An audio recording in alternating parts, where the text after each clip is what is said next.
Magandang araw po sa inyo lahat. Ito po inyong lingkod, Freddy, in YouTube at Filipinos America Vlogging YouTube channel. And if you haven't subscribed to my channel, please subscribe now. It's all free. And give me a big likes. At the same time, you could share this video to others, no? To your friends and benefactors in your family circle, as well as in your community or barangays there in the Philippines, okay?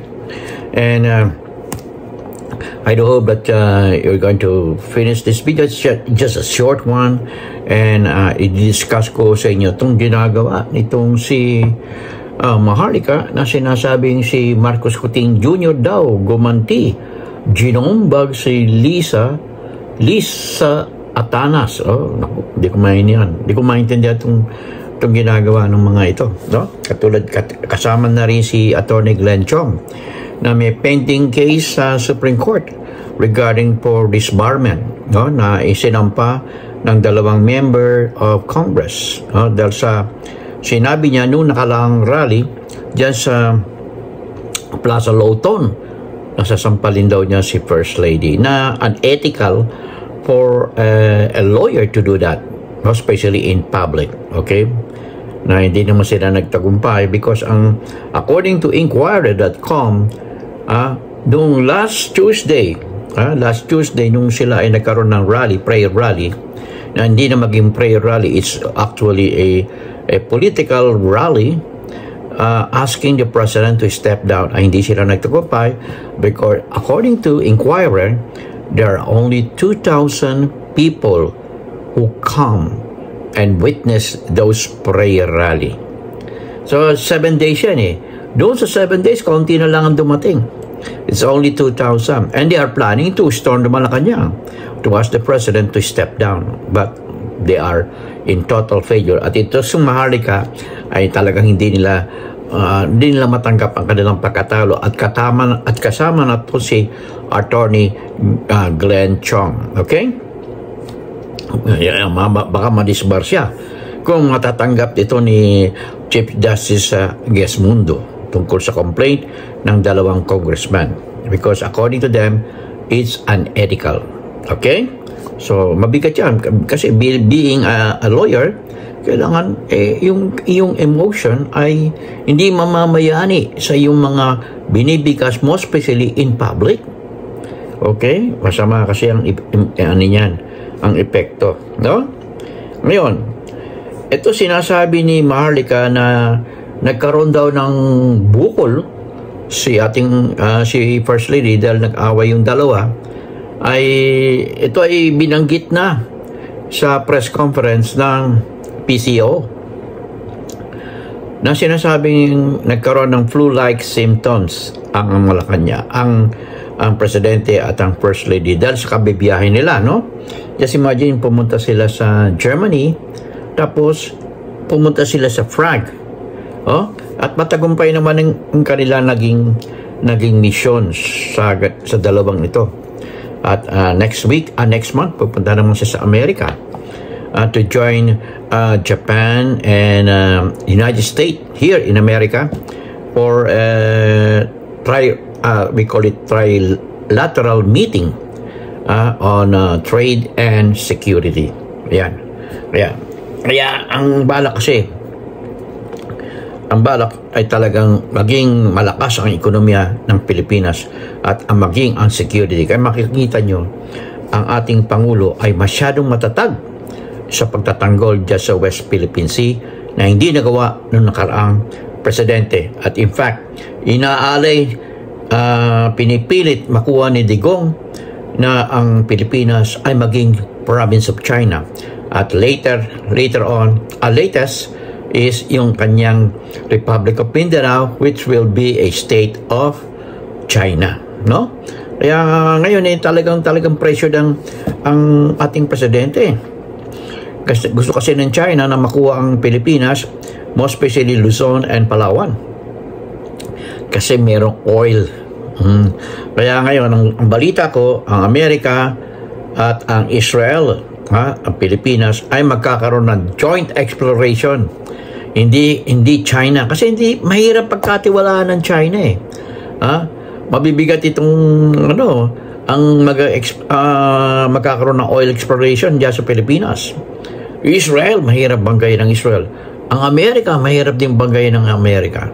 Okay? At ito ay magagawa dyan sa Pilipinas at palagay ko ay magiging developing, hindi na tayo magiging developing country, it will be a developed country like Japan. Okay? So, ganito tingnan natin itong banggitin ko muna sa inyo. Bakit ba nagkaroon ng sakit na flu-like symptoms ating Pangulo? Ito ay naranasan ko nung ako'y biyahe ng biyahe nung nandyan ako sa Pilipinas at maging dito sa Amerika. Ay ba talagang hirap na hirap ako at ang dibdib ko ay sumasakit every time na uuwi kami sa gabi. Masakit.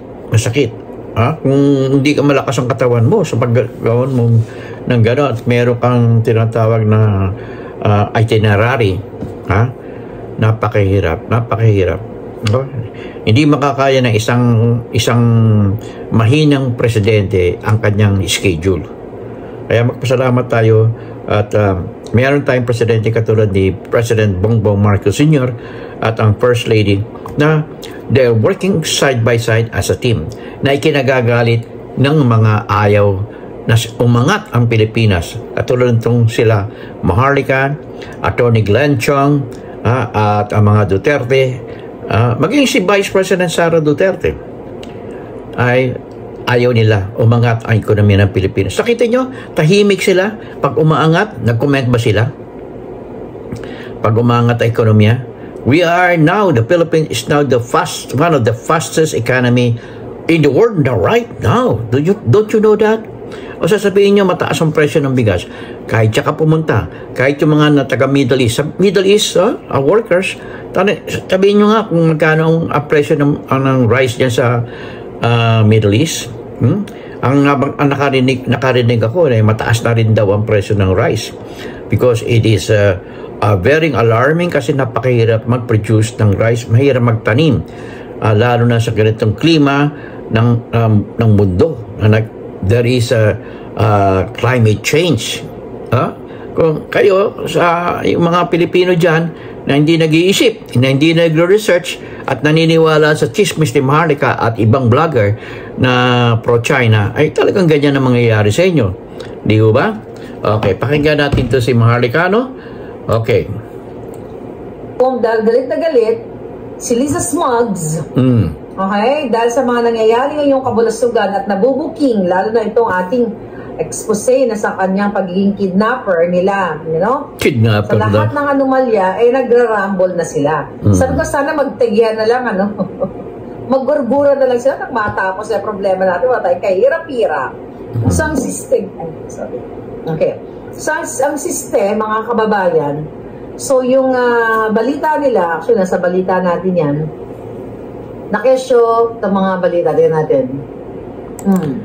Alam nyo, ito sa Maharlika, hindi niya matanggap. Alam nyo, hindi niya na sinasabi yung feedback doon sa nakaraang prayer rally para kay Pastor Kibiloy noong Tuesday of, I think, March 12, kung hindi ako nagkakamali, dyan sa Liwasang Bonifacio at Plaza Lawton, Manila. Kukonti lang ang dumalo. It's only about 2,000 people according to inquirers. Reliable yan, inquirer. So, it's only really 2,000. That's the reason why kinansel nila. Dumating pa nga si Vice President Sara Duterte. Pagkatapos magsalita ng kanyang tatay na si Digong Duterte. In-encourage at minura ang ating presidente, Bongbong Marcos Jr.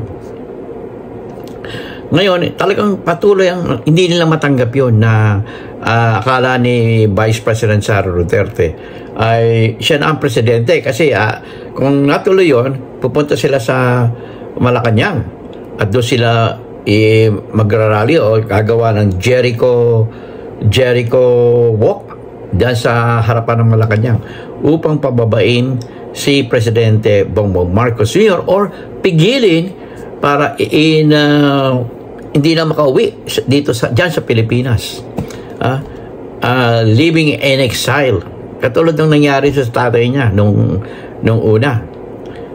Ganyan, hindi nila matanggap Hindi nila matanggap at hindi nila maantay ang kanilang 2028 kung mananalo sila. Si Duterte, si Sara Duterte. Mukhang malabo kasi dahil pro-China at wala siyang kakayahan upang mag-lead dyan sa Pilipinas. Nakikita nyo, ganyan ba magiging presidente ng Pilipinas? Palagay ko hindi, no? Mahirap. Okay? Kaya ito, tuloy natin itong si Maharlika. Tingnan natin kung ano ang magiging ano niya. Sa pandaraya ni Liza Smugs at ni Kuting, nagpagsabuatan, tapos gusto nilang i-penalize. Pero yung pagiging kidnapper nila, pang pulboronic, lahat na ng kahababuyan, smuggling, ayaw ng mga kongresista na i-penalize ng mga hayop. Ano ba itong mga sinasabi niya na smuggling, pulboroni? Yung pulboroni, hindi nga niya mapatunayan yan eh. Pinangako niya sa inyo na ilalabas yung video, pero hanggang ngayon, may gitna ilang buwan na, mag-iisang taon na, hanggang ngayon yung pulboroni kasi sinasabi, ay walang di may pakita yung video. At tingnan nyo yung nakaraang rally na gusto nila ng people's power daw. 2,000 people to people's power. Nakakaya, di ba? Hindi natuloy. Yan itong si Maharlika na hindi matanggap ang kanilang pagkatalo. Meron ba siya sinabi? Wala na. At lahat ng kanilang sinasabi, itong mga dismayado na natanggal sa kabinete ng Pangulong Bongbong Marcos Jr. for whatever reason natanggal sila. At yung mga dating kabinete ni President Digong Duterte na hindi nakapasok at hindi natanggap ng ating Pangulong Bongbong Marcos Jr. ay isang patunay na talagang sila ay out to destroy the image of the President and the image of the Philippines and towards the destabilization just to meet their ambition to be in power. Kasi power grabber, ang grabber nito itong power grabber, itong mga ito. Okay? So, I do hope that maliwanagan kayo mga kasama, mga kaibigan, mga kabayan dyan sa Pilipinas sa gustong mangyari itong mga ito na hindi sila manalo sa anumang bagay na ikatatagumpay ng ating bayang Pilipinas. Tinutulungan tayo ng bansang Amerika at salamat tayo sa Amerika kasi malakas ang Pilipinas, ang economy at ang depensa ng Pilipinas malakas. Okay? So, in God we trust, never hold your peace. I'll see you in my next vlog.